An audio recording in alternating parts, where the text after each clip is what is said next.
We know about Rick Santorum's Google problem. If you type in Santorum, there's a kind of a graphic sexual definition of Santorum, which has become very, very popular on the internet.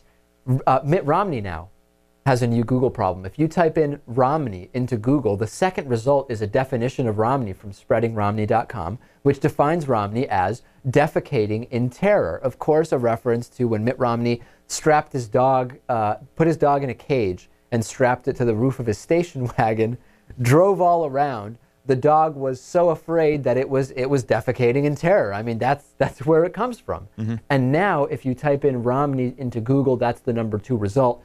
I think it's fantastic. I think it's a very reasonable definition of Romney.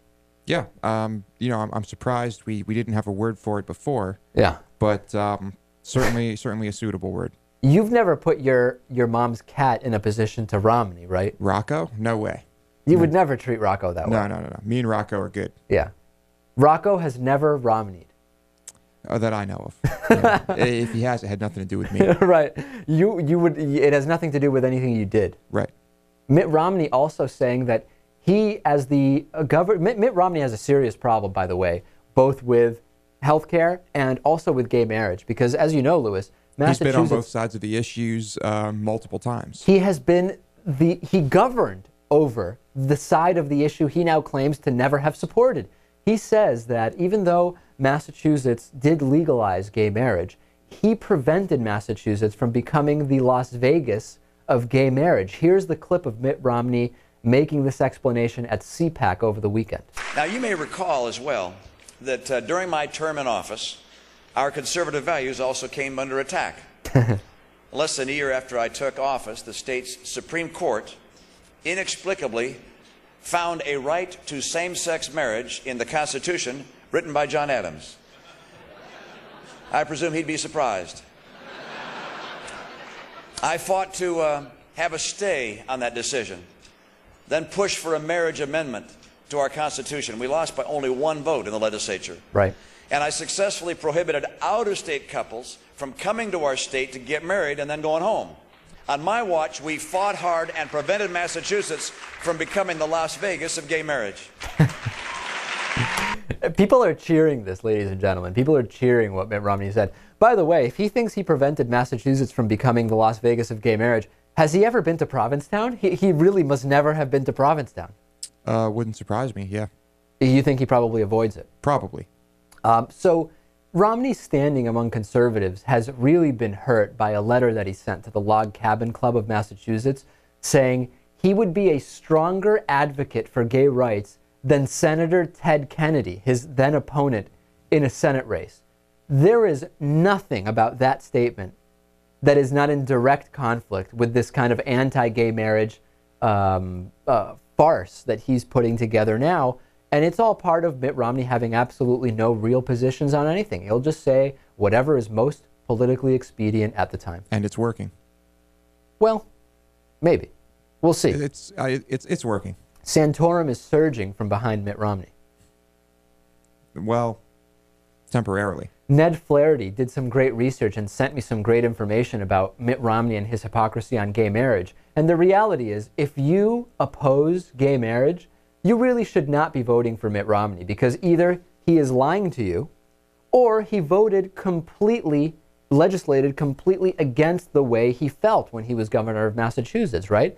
I mean, on one hand, Romney promises to protect the Defense of Marriage Act, which cuts pay and benefits up to 40% for armed forces personnel who have legal same-sex spouses, okay? On the other hand, he says he is respectful of all people. How is it respectful of all people to make it so that if you have a legal same-sex spouse, legal by the law, Lewis, legal, you can have your pay and benefits cut by up to 40%, and you're serving the military? Makes no sense. No. On one hand, he says he never discriminates.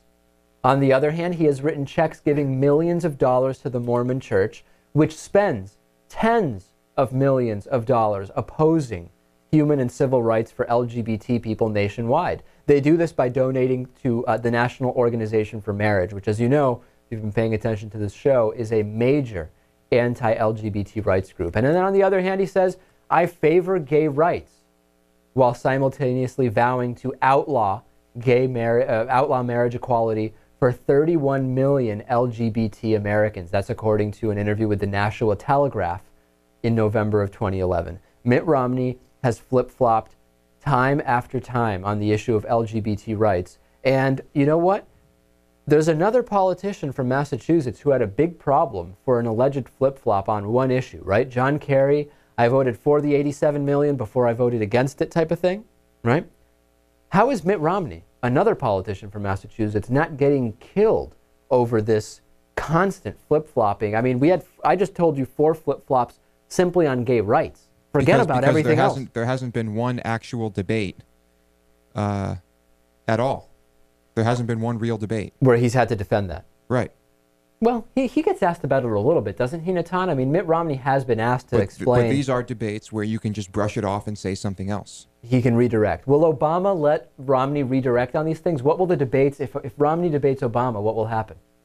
I don't know about the debates. I mean, he can ask him straight to his face. Romney might have a good response, but the negative ads are going to come in waves from the Obama campaign, I imagine. Yeah, and as we know, they are very effective, right? I mean, we wouldn't see so many negative ads if they weren't effective, and we have to assume we are going to see those if Mitt Romney is the nominee.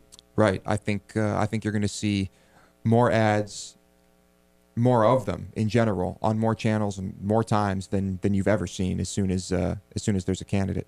On the bonus show today, there's yet another bizarre TSA story where TSA agents had a woman go through the porno scanner multiple times because she had apparently a body that was attractive to the TSA agents. They wanted to see it in profile or nude through the porno scanner. We'll also talk about the most expensive cities in the world. We'll talk about also what's not on that list, which might surprise a lot of people. And a teacher is involved in a bizarre Christmas card situation with her students and sending them to a convict she may be having a relationship with. Incredible story.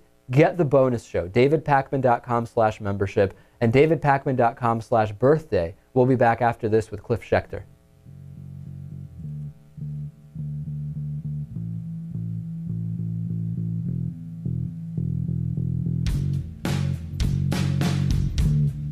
The David Pakman Show at davidpakman.com.